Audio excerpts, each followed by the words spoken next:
Good morning, everybody. Another episode of the Keep Going podcast, athletes shining a light on mental health. Super excited coming off a big time event yesterday. David Mitchell, I know where you're coming out of, but tell the people where you're coming out of.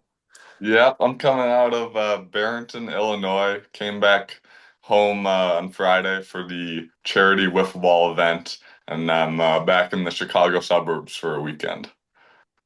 Well, it's good to have you, David. It was great seeing you yesterday. Shout out to the 300 plus people that came out for the event yesterday. Overwhelmingly grateful. What a great time. We'll go more into that later on. But we do got Ethan Storm here. Ethan, what's going on, brother? Not much. Thank you for having me. Always do. Where are you coming out of? Um, so hometown Sycamore, Illinois. Right now, we're in Charleston, South Carolina, playing baseball. Yeah, man. Charleston River Dogs still? Is that where you're at now? Yep, Charleston River Dogs. Charleston River Dogs. Yeah, our fun fact for you. My travel team growing up was the Elk Grove River Dogs, and we absolutely took their logo without any consent. So hopefully they never caught us, but yeah, I definitely, saw that logo and it kind of brought me back to those times. Ethan, obviously you're a Rock Valley guy. You're someone that I've heard about your story, but we've never like really connected directly about it. So I want to go right into it today for episode 94. When did the ball get in your hand? When did you start playing sports? Talk about early on, Ethan. Yeah, so early on, grew up playing baseball is always a sport I love the most. Played some football through high school and like basketball growing up, but baseball is always the one that really stuck with me. And got into high school was definitely probably one of my best sports, and I'd say I was always pretty good at it. But looking back, pretty average, coming up through high school. And, I kind of had the idea, I wanted to play in college.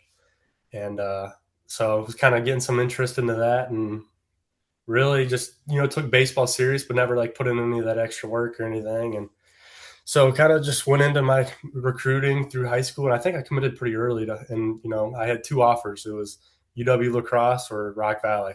So one of my best friends at the time, still a really good friend, Byron Blaze, he committed to Rock Valley. And I remember I was on my visit at UW La Crosse, and I was like, he committed, and I was like, all right, I think I want to go there too.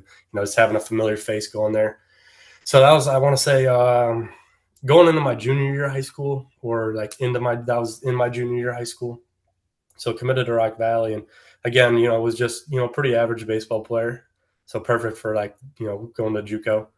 And then kind of senior year, had a whole group of buddies who started like going to work out and everything. And I was like, I'm fine. I don't need to go. And finally they got me to go. And so really just kind of took off from there. I kind of fell into love with like lifting, and we would go every day and put on some muscle and gain some weight. And then that's when I kind of blew up a little bit, I'd say my senior year. I think I gained like 8 miles an hour of velo, hit my first 90 going into spring, and was like, okay, baseball's, this could really take off for me in a sense. And yeah, that's when I got into my freshman year of Rock Valley and was throwing pretty hard, had some success early on in the fall. And, I was really just grateful for that opportunity. And I think going to Rock Valley was the best decision I've ever made. And kind of just, they took a chance on me. It was one of like the only schools to take a chance on me. And so I was really able to kind of put in the work and, have some success there. And really just, yeah, freshman year was a good year. Was pretty healthy the whole year. Didn't feel the best and didn't have like a overall crazy year numbers wise. And then got into my sophomore year there. Again, some really good success going on into the fall. Velo was really good, starting to really get some looks for colleges. Actually ended up committing to Central Michigan. Was one of the first big schools to offer me. So I kind of jumped on that right away, just not knowing what else would come. And it was always one of those things of, oh, I could have a chance to go D1. So they came on, and I was like, okay, awesome. I want to do this. And then ended up doing a showcase PBR scout day with Rock Valley in the fall as a team. And then last pitch, or like we were back, and then felt the pop in my elbow. And I was like, okay, that wasn't right. And so I just had some pain from then on, and ended up tearing my UCL, or had a partial tear in my UCL. Fast forward a little bit, kind of talked with coaches and Chad and my family a little bit. And, I wanted to go back for a third year because that place felt like home, and I felt like, I could really grow if I went back and rehab and do all that stuff. So decommitted from CMU, and Yeah, that was really the greatest decision I've ever made. And I think getting surgery was a silver lining in my career. I think it really saved my career because there were times where it was like, I didn't know how long I wanted to keep playing or just, what that would look like. I was having fun with it, but it was kind of just like, I don't know, it wasn't something that I was too adamant about, keeping going. And so I think surgery really saved me, and then went back and ended up committing to Oklahoma my third year. And yeah, the rest is history. Was able to grind through rehab and make it back and put up a pretty good season. And then, you know, really was working towards that opportunity of playing pro ball. Yeah, man. I knew about the injury, of course, right? And I knew having some prior UCL history in my family. My brother was a pitcher as well. He was in the North Woods. His UCL went. It pretty much was it for him after that. Mm-hmm. How did you deal with the mental side of that? It's a big time injury, man. It is. Yeah. So, I mean, really beforehand, it was, like I said, I mean, I was committed to Central Michigan, but at the end of the day, like, I love baseball, but it just wasn't something I don't know. I was in a weird spot with it in a sense. Yeah, give us some light on what you were thinking during that time. Yeah, it was just like, do I really want to go there? Like, am I happy with that decision? Like, is this something I really want to keep doing? And so, like, then I got hurt and I couldn't play that season. I seen, some of my teammates have success. I'm like, that should be me. Like, I should be out there. That should be me having the success, and, the light shining on. So that's kind of when it switched. It was like, man, like, not playing baseball. I've never done this before. Like, this isn't right. So I think that really of just like, you don't know until you're not in the game. So I think being out of the game really was like, showed me how much I truly loved it and how much I missed it. And so that dove me deep into the mental side of the game of like how to attack this and what to do. So I mean, I got huge into like, I'm not a book reader at all. I read a couple books. I got big into like David Goggins and all that stuff. Oh and, yeah, oh yeah. So I was dialed on that. Started doing a little bit of journaling and stuff. It's something I kind of shied away from now, but I should get back in and stay strict with. But I mean, just watching podcasts and just like seeing how people attack the mental side of the game and like what they do, and really I think that just overall matured me as a person. It was just helped me become nails to it. You know what I mean? Like, there's people that's going through way worse, and it's like me. I'm complaining about a little injury. Like, no, this is what I need, and this is what I got to do. It's going to help me stick to a strict schedule, and just like stay true to myself and show up every day, because you got to do stuff every day. So I mean, I think it was perfect for me getting hurt. So, you ever do a podcast like this before? I've done one podcast right after I got drafted. This is my second podcast ever. I did one with the River Dogs. It was like a 10-minute stint. Do more of these, dude. All right. This is good, man. This is really good. Like, as a college guy, as a college coach, obviously I coached at Rock Valley before your time. I mean, you want guys like you in the dugout. You want guys that get it. And I love your vulnerability. And not a lot of high school guys will admit this while it's kind of going on in their career. You admitted that you weren't all in high school at first. And then you kind of had those keep going moments. You kind of had those moments where you're like, oh, okay, this might work. If I get in the weight room with my buddies, that might work. If I take this seriously, that might work. I think that's cool. Have you had a welcome to pro ball moment yet, either on the field or off the field? Oh, definitely. I think I was just going through it. I mean, early on, first two outings, nails, like really good. Like, felt really good. I was like, all right, like this is gonna be my year. Like my numbers wise at Rock Valley wasn't the best. Like, just struggling with some like walks and stuff. I put up some good strikeout rates and everything, but I got into pro ball, really just worked my tail off to get here. And so just kind of early on had some really good success. And whole month of like April was really like a pretty good month for me, and I got into May. That was just tough month. Like, just stuff wasn't great. Kind of got into search mode a little bit, so kept working. Got into June, put up like a 2 ERA in June, really good month, and then July, really tough month. And that was one. It's like, that's when you're battling with your mind of like, okay, like at the end of it's tough to say. Like, there's no job security in pro ball. Anything can happen. You got new dudes working to be in the same spot as you and everything. So I mean, at the end of the day, it's like your mind can do a million things to you. You know what I mean?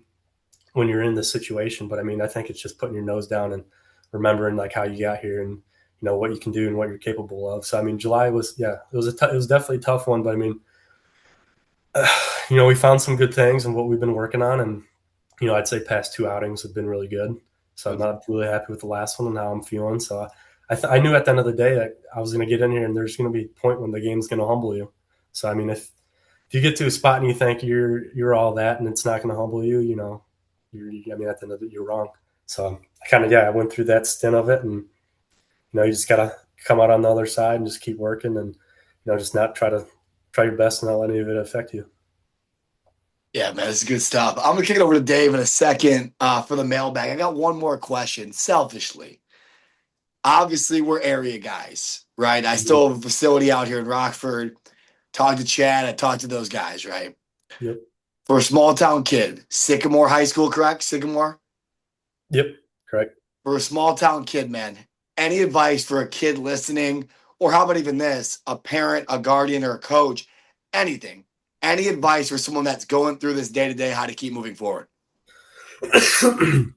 Yeah, just put in the work. I mean, you're not going to love it at first, but just like learn how to love it. At the end of the day, for me, I think I fell more in love with the process than like getting to the actual outcome. Like, really, for like when I committed to Oklahoma and I got drafted, I was like in the process so deep to where I like loved doing it every day. I made tons of sacrifices hanging out with like friends and stuff. Not saying like you can't do that, but and then it's like I committed, I got drafted. I'm like, what's next? You know what I mean? Like it wasn't like I didn't take a lot of time to, like I was happy and everything and celebrating, but I was like, all right, what's next? So just fall in love with the process. Like truly, it's one of the greatest things you can come through. And I mean, it doesn't matter where you come from, whether it's a population of 1,000 or 50,000. Like, I mean, everyone, you got the same chance as everyone. Just be willing to put in the work, make the sacrifices, and if it's something you want, it's truly it's achievable. I never thought I'd be in this situation now, especially where I've come from. So, I mean, just put in the work, learn how to love the process, and there's always going to be light at the end of the tunnel, whether you make it or not. I mean, you're going to learn some amazing things going through your journey. Love it, man. David Mitchell's mailbag is hot out there in Barrington, Illinois. Go ahead, Dave. Yeah, I think we talk a lot about on this podcast, like about belief and confidence and like where does it come from? Like I was an athlete, I wasn't very good, but I struggled with my confidence on the field. If I had one bad game or one bad outing, um, I kind of just got in my head and it brought me from an 0-3 to 0-20 hitting at the plate. How do you deal with that after one bad outing? Yeah, that's something I've come a long, long way with. I feel like it's one of the hardest things to go about. Early on, it was just like, just always be mad, dwell on it, and I'm like, this makes the game terrible. Like I'm not having any fun playing. And so I mean, just learning how to just flip the switch and just have a short term memory, whether you play by like the 24-hour rule or whatever. By be upset about it that night, and then next day it's new. Whatever happened yesterday, it's in the past. I mean, it's definitely tough. It's definitely tough. I mean, I think at times I can still struggle with it, especially if some bad outings start piling up. But it's just like working towards the next, just knowing what you could be better about, and I mean, just knowing like exactly like why you're here and like what got you here. Because at the end of the day, I mean, if you're in a certain situation, you got the talent, and know what it has, what you have, what it takes to get you to where you're at. So obviously, I mean, there's a million different things you can do, but it's just take that deep breath and just visualize your next AB and like what you want to do in that at bat or your next pitch, and just just kind of just hone in and just try to slow everything down and really just kind of become one with yourself and think deep and just take a step back and just know why you're there, and you know how to do it, so just figure it out and do it. Yeah, that's a really good mindset to have. I think I struggled with, looking at the past instead of looking into the future. Like the past is gone, you can't change it. But Right. what you're doing now, like kind of live in the moment, is a little Yeah. bit better mindset to have. If someone is like listening today and maybe struggling with their mental health or going through a really hard time, what would you tell them today?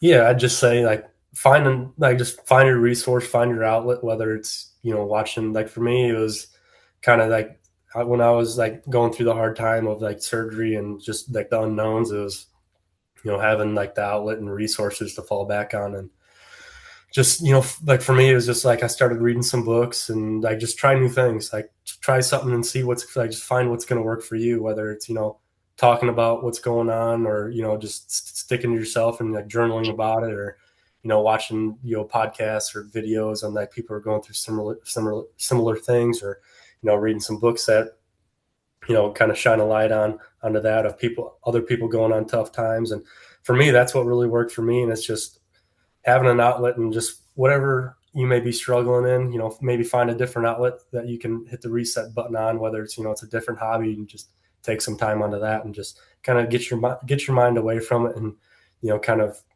go to that outlet and just take a deep breath, and, you know, maybe just think on some things. And then I think that could just help you, you know, when you go back to, you know, whatever's occurring or that problem for you, it's going to be like, okay, you know, kind of fresh mind, and, you know, give you a different outlook on it. Yeah. Is there any books that you would recommend that really resonated with you? For me, the one that just like hit was the Goggins Can't Hurt Me. Yeah, man. That one Right. was that one was my favorite. That because it gets. I'm not a huge book reader, like I said, so it's like getting into books can be tough. But once I kind of started reading that, I was doing like a chapter a night, and I loved it. It was great. It was just hearing that story and that journey, and like how to just keep going and just hammer down. And so I think that book was amazing, and just like that, yeah, that whole story just kind of gave me the mindset of like, you know, be a beast. So Yeah. It goes back to that, the Tom Brady, I do it anyway, right? Like I just do it anyway, no matter if I'm in pain physically, what I'm going through mentally. That Goggins book was unbelievable, man. So yeah, yeah, I do it anyway. I love it. What right. else, Dave? Yeah. My last question um, would be, what do you want to be remembered for outside of baseball? Yeah, I think this is a good one, because I think there's a lot of like people who think, you know, you go out and see friends, family, there it's always like, how's baseball? How's baseball? It's never, you know, oh, like, you know, how are you doing or anything, especially in the world we're in today. And, you know, sports are tough. Like that's why I think it's good that, you know, this is getting talked about more. But yeah, I mean, I just want to be remembered as a person who, you know, at the end of the day put in the work for stuff he loves, and, you know, people I love, and just like, you know, just passionate about what I do. And you know, always just trying to put my best foot forward, and just not leave any what ifs out there about, you know, what I'm in now, or, you know, the stuff I put my heart in. So I think just, you know, I want to be remembered as me, as a person, and not just, you know, not just an athlete. So I think, yeah, always try my best to, you know, make people feel seen and wanted. So I think that correlates all into one, and, you know, that's how I want to be remembered. Yeah. Go Well, ahead, Pete. yeah, man, this has been fantastic. And I know we had to move some stuff around. You're working a pro ball schedule, man. And if anybody gets it, we do. So like I appreciate you jumping on. This is gonna be so good for our kids, our parents, our coaches, anybody that gets the, you know, the Spotify or the Apple or the YouTube going today. They're gonna love this, dude. So I appreciate you. I do want to give you a little bit of time to shout out people along the way. We talked about the event yesterday. I looked around, there was double digit kids I coached and kids I played with, and you know, that aren't kids anymore, right? We're in our 30s now. Mhm. We're old, man. But I want you to shout out anybody that's helped you along the way. Open forum. Go ahead. Yeah, I mean, first and foremost, you know, my parents, my mom and my dad, they, you know, I want to be here without them for pushing me to everything and supporting me through it all. So, I mean, then uh, Coach Heron, Chad, he's been, you know, that dude's been my rock through my college career. So he's been awesome. And then Coach Howard and Coach Ingram, all those guys, and my high school coach, Jason Kavanaugh, you know, I think he's been awesome. He's the one who always told me I'd be a pitcher. And, you know, here I am now. So, I mean, there's a whole list of people and everyone who's helped me through a way. Trainer back home, Denny, you know, he's always a guy I could go to for, you know, some soft tissue or any sort of rehab through any little, you know, bumper bruise. So I mean, he's been great. Man, there's a whole list, but I mean, just anyone who's listening to this, who's helped me, and I didn't say your name. I mean, truly appreciate it. It takes a village. It's not just me. It takes a village of people to, put in the work with you and, help you through your way. So, Yeah, I've learned this along the way. If I'm right on this, your girlfriend also plays college volleyball as well. Am I yeah, missing she does. this? Yeah, she does. Yeah, man. So you have someone pushing you there too. And I had to shout that out. I saw that on your socials at some point. Like, that's the stuff that matters. Keeping the right people in your corner and having people that will push you and have those uncomfortable conversations. Yeah. I bet when your high school coach said that back in the day, hey, you're going to be a pitcher, you were like, dude, I'm like 15, 16 years old, man. What do you know? But like, look at this now. It's crazy, dude. It's crazy. No. And back to that, like, yeah, no, she's been great. Like, I mean, she gets it, grueling schedules every day. So Yep. I say something, she's like, oh, you'll be all right. It is what it is. I do this too. Like, all right. Kind of puts me in check a little bit when I'm maybe slipping or something. So, I mean, it's nice to have another close outlet like that to, who kind of, understands it and gets it. So she's been great, and Yeah. couldn't ask for anyone better, or just like people in my circle and friends, family, and coaches and, trainers. So. Nah, what a blessing, brother. Well, you've put together not only a great career so far, but a fantastic community. I'll never forget Chad walking up to me at ABCA last year, the year before, and saying, we got this kid, man. And when Chad, Dave, this playing for him, I know this coaching with him. When Chad gets fired up about something, he's got a very specific way of telling you. And that was the first time he ever mentioned your name, man. And look at this, a year and a half later, you're playing pro ball. You're on the podcast. We're here doing this today. So I'm forever grateful for the Rock Valley family, forever grateful for the community that we're building. And Ethan, man, thank you for taking time out of your Sunday, brother. No, I appreciate you guys having me. This was awesome. Always, dude. Well, hey, above all else, D. Mitch, safe travels tomorrow. Shout out to everybody for the event yesterday. And keep going, everybody. Have a great rest of your Sunday. Thanks, guys.